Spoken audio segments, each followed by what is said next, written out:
We have another great chat this week with Ali, who was a student at Georgetown University, but the Doha campus in the Middle East. So I think this chat with Ali is really a good illustration of how WSO's network really is global. We have people in Doha, in Pakistan, in UAE that can help our students that are in the Middle East kind of get leverage, understand how to network. But yeah, listen to us specifically when he joined us. It was actually super late, and how he was able to kind of navigate and start branding himself in the proper way, such that he became competitive for really the top bank in Doha. Enjoy.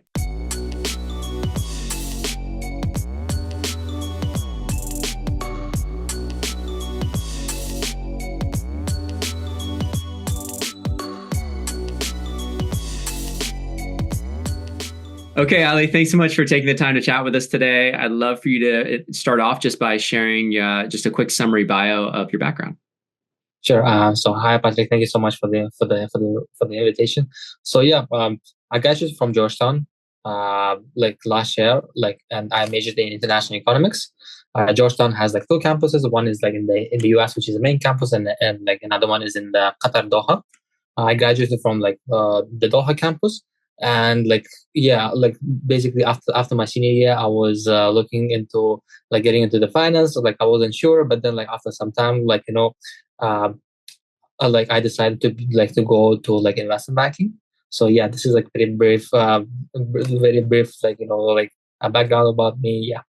And yeah, and the outcome was a great one. So you found Academy, you came to us, and then why don't you tell people where you ended up?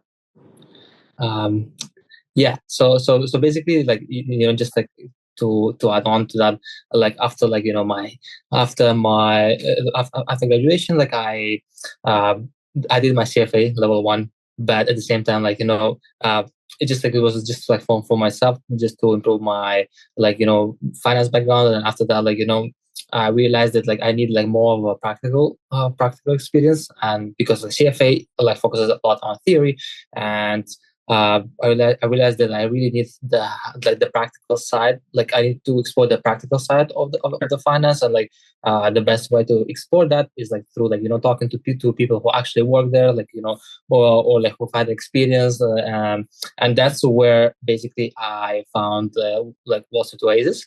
Mhm. Like and initially like like because like I'm in the Middle East, I thought that Wall Street Oasis is just like for people in the US or like UK, but like later on, like once I have my first like meetings with the members of like Wall Street Oasis, I realized that like like I mean like they told me that like they have like a very huge connection of people not only like in the US or in the UK, but at the same time like in the Middle East or like in Asia. And honestly, like when I enrolled, like I was able to like jump on on networking calls with like some of the people who are part of like Wall Street Oasis, who either previously worked in the Middle East or like currently working in the Middle East. So I think like just like hearing about their experience also like kind of like helped me to solidify my interest in investment banking like further. That's great. And so when you kind of were going to Georgetown initially, did you know, it sounds like finance was maybe on the radar, but consulting is also very popular there, coming out. Yeah, And so tell me yeah. like how you, like in terms of your knowledge, did you even know what investment banking was kind of when you in your first few years, or when did that what was your initial target, and just guide us through that process of like discovery and the Mhm. process of like, okay, first I was going here, but then I struck out, or I got this internship. Tell us a little bit about that and your whole path through Yeah, yeah. bachelor's. Yeah, sure. So like initially, like when I just got into like Georgetown, like first the only thing that I cared was like just like okay, like I should get like a job as in like as an internship, and it wasn't like very specific. So my very first internship was like actually in marketing, but then I realized like later I realized that like it's not a place where I want to be at. I Yeah. mean, in terms of that industry, and like Georgetown, like Qatar, a lot of people who like graduate Georgetown, Qatar, like they go to consulting, especially like the people of my major, which is like international economics. They go into the consulting. So during my sophomore and junior year, I was considering actually like consulting, but then like uh, during my fall semester senior year, I went to the main campus of Georgetown, and that's where like basically I had like more of a networking with people in the banking. I was also able to visit one of the uh, real estate investment banks in New York. And basically, I was invited to their office, and I was able like to talk to like a bunch of like analysts and associates, and even the MD. So that was fun, like and that's where like I realized that like okay, I want to go in finance because like uh, because I feel like in finance you can get more like the stuff that you do. Like I mean, you can like there's a tangible aspect that you can like that can help you to see like to see that the work that you are doing is actually like helping like the clients or like the clients or like or like companies and other institutions that they are working in. But yeah, so that's when I was like okay, like I want to do finance. But So then like that was the semester abroad in the U.S. at yes, Georgetown campus. yeah, So you said that was your senior year or your last year? Or yeah, yeah, it was like my fall semester of my senior year. So it's almost before you graduated. You're suddenly Exactly. changing course here. So tell me, like, Yeah. had you been already getting ready to like recruit for consulting?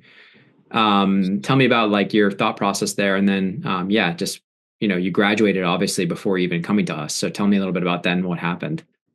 So yeah, so after main campus, I mean like a lot of graduate consulting positions they open like in the fall Yeah. of the senior year, right? So I mean I also applied for the consulting, but at the same time I was looking like more. I mean like my heart like was like laid like towards like the like more like of a banking like Your or heart more was in like finance and banking, but it was also exactly it's not easy. exactly It's not easy to get from the Doha campus and yeah for Georgetown exactly. in the Middle East. So what were you doing? Were you trying to like network in the UK? What were you like? What were you doing initially? Nothing or So initially, so yeah, initially like it was just like I mean, my thought process was that okay, like maybe I need to start like networking. So I was like mostly like networking. Like I wasn't sure like how hard it is. Like so like by the time I graduated, I wasn't sure how hard it is to actually get into banking in the Middle East. Uh, so like I was just like trying to like get like on like some like just like texting people on LinkedIn, just getting their advice. yeah. And yeah, so basically after graduation, like I mean, like I applied to a bunch of places. Like one of the places was like Credit Suisse, and uh, I had like a couple of interviews with them. But the thing is, like because of the You merger had a verbal with offer. yeah, I got a verbal offer actually Yeah. for the 6 months internship for the like graduate program, which is like 6 months internship, and then the full time. But I guess like, it was also during the time where Credit Suisse was like it was just like the beginning of the whole like merger situation with UBS. Yeah. So basically, after 3 months, like like I did not get I did not get the job even though I got the verbal offer. uh, I mean like I assume it was just because of like because of the like merger and like just like the position that I applied for Yeah. did not get approved after, like in the end. So This yeah, was more so this was more in like asset wealth management or was it in bank? yeah, it was more of a asset management. And at this stage, did you know like, hey, I know the difference between investment banking advisory work and wealth No, management? no. You still didn't, yeah. I'll be honest. I was like, okay, like this is finance, so I'm good with that. Yeah, So yeah, like you're like that it's was my finance, my thought process. it's a bulge bracket bank. Okay, now they're going under, Yeah, they're acquired by UBS, and then so then you lost that offer. So what was your thought yeah. process? Was this like the low point? This was in August of 23, I think, So or yeah, it was like around like August to September 2023. yeah. So then um I realized that like I really need to work on my finance skills. So that's where like I was fully focused on getting my CFA level one. Okay. And as I said, like I did CFA level one just for my just for me, just to have like a better background in finance. I Yeah. know like I mean like later on I got to know that like the CFA is not that highly regarded in like in investment banking. Well, but at least it's like not that it's not respected. It's just that you don't need it for advisory work. If you want yeah, to do asset management, wealth management. So for all the exactly, listeners, if you want to go hedge fund, eventually it can be very helpful. Any asset management, exactly. sure, it's great for that. But for pure advisory work, it's not really that relevant. So yeah, continue. Yeah, yeah. And like and then like, but at least it gave me a good like finance background, so Yeah. that was good. Like, and then like later on I passed like CFA level 1, and then that's where I decided to apply to investment banking. I started like learning more investment banks, but as I said, like but there was something that I was lacking, and I think that was the practical side of like understanding what investment bankers do. Like I mean, I knew that in theory, like when you read like a bunch of like articles like from Google, you kind of understand, but like the best way to understand uh like a certain industry is obviously like through networking. Yeah. So yeah, so basically, I passed my CFA level one on April, and Mhm. after that I started like looking towards the job openings and positions uh in investment banking, and more like in the, in the banking sector in Qatar. And is that's in Qatar? That was in near around Doha, and that was it other places in the Middle East or For UAE now, or what? Just it was had you? like, yeah, back then I considered Qatar, but at the same time I was also like considering UAE, because Yep. like UAE is like more of a, like financial hub like in the Middle East. Yeah. I know like Saudi is also like becoming one of the hubs. Like a lot Yeah. of big banks are like already are in Saudi. Yeah, So yeah, I just interviewed a head mentor bringing in a guy who's worked in banking in Saudi and in UAE and Qatar actually. He's been in all three, so he's coming in. He's going to be a new oh that's starter for us. that, that But yeah, so okay, so you're coming here. You're so just so I understand, you had kind of gotten to the point where the CFA level one's done. You're now opening yourself up to finance, but you're still looking kind of Middle East only. Had yeah. you thought about the UK at all or Europe?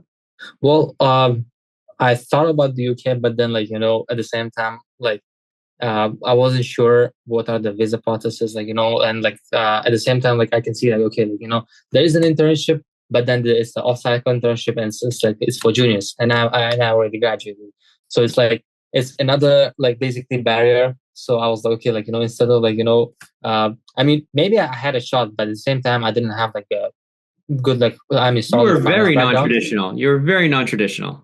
Yeah, Yeah, you had and already graduated. You grew from a great school, obviously, so you had that. But you'd already graduated. You had the CFA level one, so you're showing interest. So is that kind of when you discovered Academy, or is that like was it around that yeah. time? Yeah, Yes, so like it was around like that time, like when I was like, okay, like I graduated. I mean, I graduated. Like I started exploring different kind of stuff. Like I passed my CFA level one.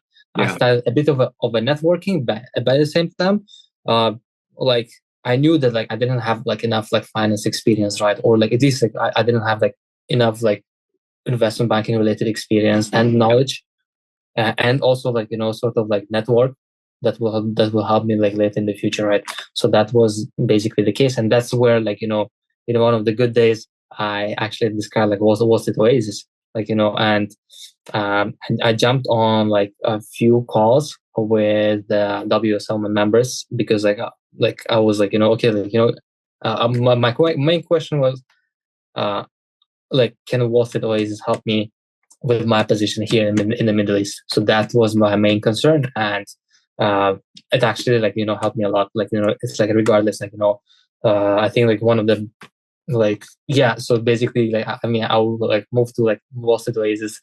Talking about Wall Street Oasis more, but like, do you have like any other questions regarding the timeline? No, I think that's fine. So yeah, you joined us, but so had you had any interviews before you joined us, like at any banks, like in the Uh, Middle East or Doha? I mean, I only had like one interview with like Q Invest, but like back then I didn't have much information. Like I mean, but much finance background, Yeah. right? So yeah, and like after You that, like started it with was us. You had time because you weren't working, right? exactly. So you I had a mean, lot of time. I was working for a startup, but at the same time, I had like a lot of free time as well. Yeah. It wasn't like 100-hour weeks like some of our Yeah, students have. Sometimes we have yeah, students who are in banking who are trying to get to private equity and they have it really hard. So you had it hard. You were still working full time, but you came in and So did you, I assume you took advantage right away with the resume review, the CV review, Yeah, definitely, definitely. and then tell us a little bit like how things progressed for you. So did you get to the networking relatively soon, and did it help you? Obviously you landed in an investment bank in the UK, so it was a great outcome. But I'm curious, like how long? I know it took you several months, but like where do you feel like the big breakthroughs were? So yeah, so basically, uh, I think like I mean, first month was like a bit slow for me. Like Mhm. why? Because like I mean like I didn't go straight away to the networking session. Like even though I wanted to, but then like I was like okay, like no, like let me first solidify my resume, like my cover letters at the same time. Like let me uh, like basically build a story, a proper story, because my situation is like very, I mean, as you said, is like this is Yeah, non-traditional, right? yeah. So let me focus on this first because like people are gonna question me, like for sure, Yeah. right? Yeah, And the then that story was for the non-traditional candidates is even more important to have really, really hammered down because you're going to get exactly, challenged. Every single interview is going to start with that.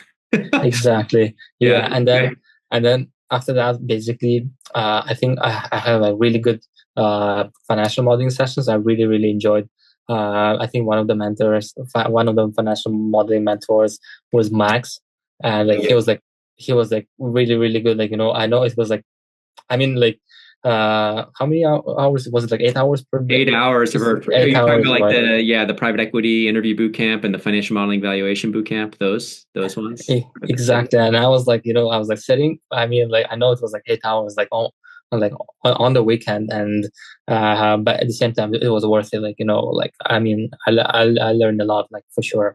Yeah. So, yeah. And then after that, I started drafting my networking templates. Basically, like, literally, like, as soon as I started, like, in the same week, I was able to get on a call with like two people or like from like Goldman who like work in the UAE, and then like it was also like lucky for me because like they were like speaking like Russian, and then like I also speak Russian, so like it was kind of like like good like it was really like helpful for me to connect with them. Yeah. By the same and like even like during the call they were like okay, like let's switch from like talking English to No, Russian, it's like a rush. Yeah, yeah. yeah, so yeah, so that was the case, and then after that like I realized that uh I decided to apply to Invest again, right? And I sent an email like uh, after like few days I already got a reply, and then like later on I got an interview, where an interview was like an hour long interview where like obviously they asked like just like general about my background, and then later on they moved to like asking more of a technical questions. Yep. And yeah, and but before the interview, like I also jumped on like a few calls for. I mean, I like on a few calls like on like basically I had a chance to do a mock interviews with again like UMW, so like mentors. I mean, it was just like I think like two or three mocks. I wish I had like I had time to do it more Yeah. because like the distance. I mean like the time between like It was like the 3 days or a week or something. You didn't have. yeah Yeah. between the interview This is why invitation. I always tell our students, I like screw them, like do the mocks before recruiting starts because it can happen like that. And then all of a sudden you're like, oh, I only have time for two. Yeah, I'm always like, Exactly. I'm like, get the mocks out of the way because you'll know where you stand. But it sounds like it worked out really well for you. You still got a few Yeah. months under your belt. Hmm. Obviously, it probably still skewed more behavioral for you, Hmm. even at this boutique. They didn't grill you really hard on technicals, just like the basic technicals initially. Well, I think like Or they did. initially it was like first basic, and then they later on they were like going deeper into like into the not only not I wouldn't say hard math, but more into like details like okay, like let's say like how do you find the cost of equity, and then like and then like you give them a formula, and then like they start asking on the specific components of the formula, and then they'd be Yeah, like, okay, like this is like usually the case for the US, but how would you do it like in Qatar, like yeah, I mean like great. for example like yeah, so basically yeah, they go more into like deeper into the technicals. Yeah, yeah. And so on your mocks, did you feel like they prepared you well for it, or did you feel like it was still tough and you just barely made it in, or you No, barely I got the think offer? I think Mox really helped me. The main thing what like helped. I mean, not like technicals is one thing, but at the same time, uh, I was like really like I was like really like nervous like during the interview, Yeah. right? So I mean, even like before the interview, I was really nervous, but after doing like mocks, that's where like I had like more confidence. Yeah. So like it kind of helped me to get like more confidence, and like during the interview, I didn't like panic. Like, I know You're if still I panic. nervous. You're still nervous, but it brings it from here down to like a level, like a middle. Exactly, Nervous. Yeah. exactly, Yeah. Yeah. It's exactly. awesome. So that was the case. Like I felt like much better after doing like mocks, and like when I actually went during my actual interview, like it was like less of a stress for me. Yeah. Yeah. And so, but like when you mentioned this whole thing of like you're going to QInvest, is it going to be in the Qatar office or are you going to the London office? Oh, I don't think they have like London office. Oh, It's okay. like yeah, they're main like they're mainly in, like in Qatar. Yeah. Um, I think they have like an That's right. office in That's there. right. Yeah. Yeah. So Yeah, but it's one of the top banks, right? It's there. So it's yeah. I mean, like I've had like conversations with like people like in Goldman, and they were like, when they hear Q West, they be like, oh, like like we know people who like from Q West, like either previously worked or like I mean, like Q West has like its own reputation like in the Middle East, I would say. yeah, it's amazing. So Yeah. it's a great outcome. I think any kind of feedback or recommendations to other students that were kind of in a similar spot to how you were maybe graduated already, trying to find their way. Anything you can share to those students, like in terms of would you have followed the same path, CFA, and then start doing stuff around networking? Yeah, I think I mean like CFA takes a lot of like time and commitment, and like it's not like the easiest exam, although right. So I think like one of the best ways to like be more efficient with their time is like focus on like networking. Networking can save up a lot of time. Like whenever you're trying to like learn about the industry or like get like uh more like I mean like more concrete advice Yeah, that can help you with your specific situation. So I yeah, think like networking is number one, and then like the second thing, like because like after graduation, I had like, for example, like offers from other companies, like even like I had an offer from like a company where I was a marketing intern, but I mean, I decided to say no because like I was always like persistent, and I was always like I knew like what I want to do in the future, yeah, and yeah, and I was like I never like strayed away from my like from that path, like and then like I knew like I always wanted to then I also like put an effort to be in that industry, right? Um, and yeah, like and like a lot of things like like networking, like enrolling in like WSO, like CFA, like also like I think like this all like kind of I mean, and obviously like the knowledge that I get from my university, yeah. and just like going to I Georgetown see like you in had the equity general is research. like all You had the equity research internship too with us on the CMAY, yeah, which helped yeah. kind of So that's further the like story, the branding, the CFA equity. Suddenly, you could speak the language probably a little bit more. exactly, and that's why like like I would like that's why like this brings us back to the part where like okay, like I didn't have any practical experience, and that's where like I got some of the practical experience, like I was able to do like some like valuations, some like researches that are similar to like to the research that I'm doing now at QInvest. Yeah, it's great, man. Well, I'm super happy for you. It's a great outcome, a great story. Really happy that it worked out for you, and yeah, appreciate you sharing your story with everyone here. Thank you so much, Patrick. I really appreciate it, and thank you so much for like WSL as well for their like for their resources, for like for everything like that I was able to have like an access to. It really helped me, and I think it was like a really great journey. Appreciate it, man. Thanks so much.